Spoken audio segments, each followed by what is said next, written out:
Bismillahirrahmanirrahim. Assalamu alaikum. I am Nimra Zafar. This video is made by Law Mentoring. Before watching the video, it's a humble request to please subscribe the channel and also hit the bell icon so that you can get notifications about the new videos timely. अगर किसी student को law से related कोई notes चाहिए हों तो Instagram पे page है लॉ नोट्स 8, जिसका लिंक जो है वो डिस्क्रिप्शन में दिया गया है। अगर किसी को नोट्स चाहिए हों तो वहाँ कांटेक्ट करें और आपको नोट्स किसी भी टॉपिक पर मिल जाएंगे इन अ वेरी लो प्राइस। अब आते हैं अपने टॉपिक पर। आज का जो हमारा टॉपिक है वो है इंडिपेंडेंस एक्ट 1947 का। जो इंडिपेंडेंस एक्ट था 1947 का वो किस लिए आया था और इससे क्या क्या जो है वो चेंजेस आई थी। तो जो इंडिपेंडेंस एक्ट है 1947 का वो इन्फोर्स कब हुआ था? 18 जुलाई 1947 को ये इन्फोर्स हुआ था। और ये एक्ट जो है इंडिपेंडेंस का, ये दरअसल है क्या, इसके नाम से ही हमें पता चल रहा है कि जो ब्रिटिश इंडिया था उसको इंडिपेंडेंस मिल गई थी और वो दो डोमिनियंस में जो है डिवाइड हो गया था। ये इंडिपेंडेंस एक्ट जो है लॉर्ड माउंटबेटन का जो 3 जून प्लान था, पार्टीशन प्लान भी जिसको हम कहते हैं कि पार्टीशन कर दी जाए इंडिया और पाकिस्तान, दो सेपरेट डोमिनियंस बना दिए जाएं, तो उसके ऊपर जो है ये इसकी बेस बना था। 3 जून प्लान जो है वो इंडिपेंडेंस एक्ट 1947 की बेस बना था। और इंडिपेंडेंस एक्ट जो है इसने इम्प्लीमेंट किया था टू नेशन थ्योरी को।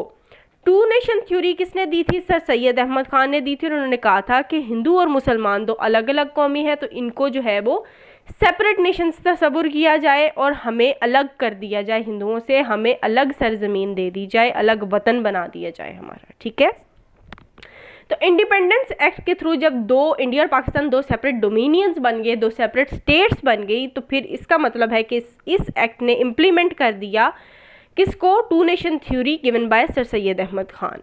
ठीक है, अब इसके आते हैं फीचर्स पर। इसके फीचर्स क्या थे कि इंडिपेंडेंस एक्ट 1947 के अकॉर्डिंग जो है दो डोमिनियंस बन गई थी, इंडिया और पाकिस्तान, दो स्टेट्स हो गई थी इंडिया और पाकिस्तान, ब्रिटिश इंडिया डिवाइड हो गया था। पहली चीज़ जो मेन इस इंडिपेंडेंस एक्ट का जो मेन फीचर है वो है इंडिया और पाकिस्तान का सेपरेट होना। ठीक है, उसके बाद सेकंड फीचर है कॉन्स्टिट्यूएंट असेंबलीज।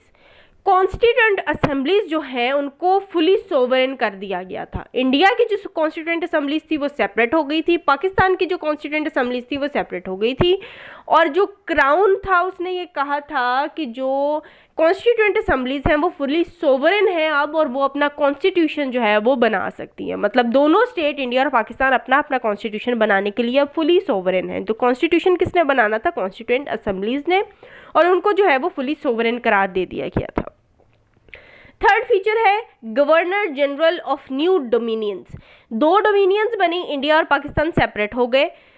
अब इन दोनों डोमिनियंस में मुल्क में गवर्नर जनरल अपॉइंट करना था, एक इंडिया में एक पाकिस्तान में, और उसको अपॉइंट किसने करना था? क्राउन ने अपॉइंट करना था। लेकिन पाकिस्तान में पहला गवर्नर जनरल कौन था?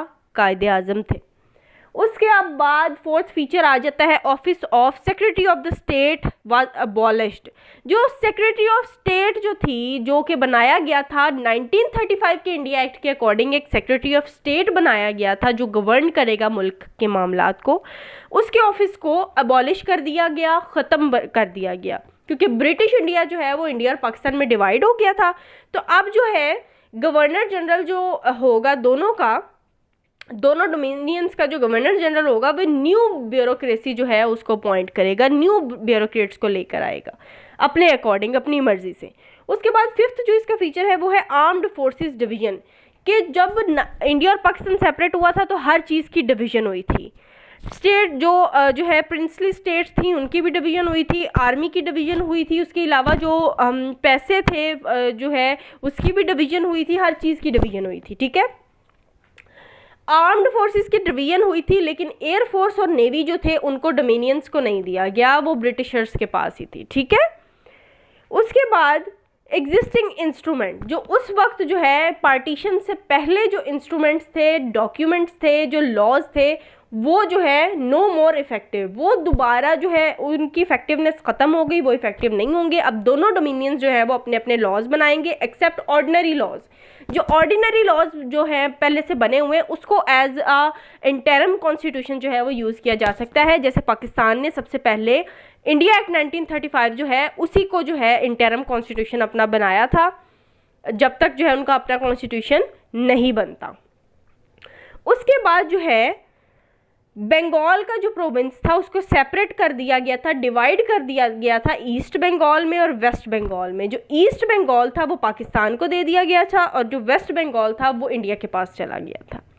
उसके बाद है title of emperor of India. जो title of emperor of India है ना, जो कि ब्रिटिशर्स का था, उसको जो है वो ख़त्म कर दिया गया कि अब ब्रिटिशर्स का यहाँ पर कुछ भी नहीं है। इंडिया और पाकिस्तान दो सेपरेट स्टेट्स हैं, इनका कॉन्स्टिट्यूशन भी इन्होंने खुद ही बनाना है, इनके ऊपर गवर्न भी इन्होंने खुद ही करना है, जो कुछ भी करना है इन्होंने खुद ही करना है। अब ब्रिटिशर्स का और मतलब ये ब्रिटिशर्स की जो कॉलोनी है अब वो नहीं रहा ब्रिटिश इंडिया, ठीक है। उसके बाद 9th वन आ गया प्रिंसली स्टेट्स। जो ब्रिटिश इंडिया में प्रिंसली स्टेट्स थी, जो खुद मुख्तार रियासतें थी, जैसे जूनागढ़, मनावदर, हैदराबाद, दक्कन, जिसका हम लोग पहले भी आज तक पाकिस्तान स्टडीज़ में पढ़ते आए हैं, उनको उनकी डिवीज़न का भी जो है वो कहा गया और उनको चॉइस दे दी गई कि आप जिसके साथ चाहें शामिल हो सकते हैं, चाहें तो इंडिया के साथ मिल जाएं, चाहें तो पाकिस्तान में शामिल हो जाएं। और इसी प्रिंसली स्टेट्स की जो डिवीज़न है या चॉइस जो है वो उन्होंने अगर अपनी कंसेंट जो है वो पाकिस्तान के साथ मिलने के लिए भी दी थी, तो यहाँ पर भी हमारे साथ ज़्यादती हुई थी और हैदराबाद, दक्कन, मनावदर, जूनागढ़ जैसी जो रियासतें हैं उन पर इंडिया ने ज़बरदस्ती अपना कब्जा कर लिया था। ये है फीचर्स इंडिपेंडेंस एक्ट 1947 के। अब हम इसको दोबारा से एक दफ़ा इसका ओवरव्यू देखते हैं कि इंडिपेंडेंस एक्ट 1947 का जो है वो बेस करता है 3 जून प्लान पे, जो कि एक पार्टीशन प्लान दिया था लॉर्ड माउंटबेटन ने कि इंडिया और पाकिस्तान को सेपरेट कर दिया जाए। जब उसको रॉयल असेंट मिली यूके की पार्लियामेंट से, उसको जो है वो मान लिया गया, तो फिर ये इंडिपेंडेंस एक्ट 1947 का इन्फोर्स हुआ 18 जुलाई 1947 को, जो कि इम्प्लीमेंट करता है पाकिस्तान जो है सर सैयद अहमद खान की 2 नेशन थ्योरी को, कि पाकिस्तान इंडिया जो है वो सेपरेट नेशन है, इन्हें सेपरेट कर दिया जाए, क्योंकि मसाइल जो हैं वो बहुत ज़्यादा बढ़ गए थे। इंडिया और पाकिस्तान जो है ब्रिटिश इंडिया के जो हिंदू और मुसलमान थे उनका एक साथ रहना जो है वो बहुत मुश्किल हो गया था। इसकी वजह से ये इंडिपेंडेंस एक्ट 1947 का इन्फोर्स करवाया गया। इसके अकॉर्डिंग क्या हुआ, इंडिया और पाकिस्तान सेपरेट नेशंस बन गए। इनको जो अपने कॉन्स्टिट्यूशन बनाने की जो है इजाज़त दे दी गई, खुद से बनाएंगे। इनको हर जो है एक स्टेट का जो है गवर्नर जनरल होगा और अपनी ब्यूरोक्रेसी भी ये लोग खुद ही बनाएंगे। आर्म्ड फोर्सेस जो थी ब्रिटिश इंडिया की उसको भी डिवाइड किया गया, हर चीज़ की डिवीज़न हुई, प्रिंसली स्टेट्स की भी डिवीज़न हुई। उनको चॉइस दे दी गई कि जिसके साथ चाहें आप मिल सकते हैं।